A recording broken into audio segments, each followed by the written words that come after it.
তোমরা যারা এমএ পড়ছো তোমাদের জন্য এমএ বেঙ্গলি থেকে সেকেন্ড সেমিস্টারের শরৎচন্দ্রের মহেশ থেকে আমি শর্ট কোয়েশ্চেন দেব, একদম exam oriented.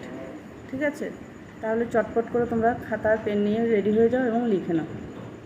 1 number question, Mahesh গল্পের মূল চরিত্র কে?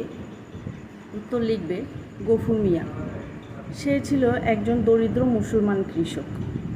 ঠিক আছে। 2 নাম্বার কোয়েশ্চেন লিখবে মহেশ কে? মহেশ ছিল, উত্তর লিখবে গফুরের পোষা বলদ। গফুর একে নিজের সন্তানের মতো ভালোবাসত এবং তাকে প্রতিপালন করেছিল। 3 নাম্বার কোয়েশ্চেন লিখবে গল্পে গফুরের গ্রাম ছাড়ার কারণ কি? উত্তর লিখবে মহেশকে জমিদারের লোকেরা মেরে ফেলেছিল। গ্রামের লোকেরা গফুরকে চোর বলে, তাই অপমানে সে গ্রাম ছাড়ে। 4 নাম্বার প্রশ্নটা লিখবে মহেশ গল্পের মূল প্রতিপাদ্য বিষয় কী ছিল?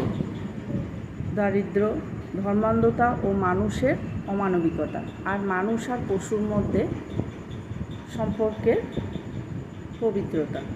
5 নাম্বার লিখবে শেষে গফুর কোথায় যায়? উত্তর লিখবে শেষে গফুর গিয়েছিল অন্য গ্রামে কাজের খোঁজে। সঙ্গে থাকে শুধু তার মেয়ে আমিনা আর মহেশের স্মৃতি বিজড়িত কিছু স্মৃতি। আর উত্তরটা তোমরা তো লিখে নেবে। আর আমার এই ভিডিও যদি তোমাদের ভালো লাগে লাইক, কমেন্টস এবং শেয়ার করো। চ্যানেলটিকে সাবস্ক্রাইব করে রেখো। কমেন্টসে তোমাদের যদি কোনো প্রশ্নের উত্তর জানার থাকে তাহলে আমাকে অবশ্যই জানাবে, আমি তোমাদেরকে কমেন্টসে উত্তর করে দেবো। আজকে এই পর্যন্ত।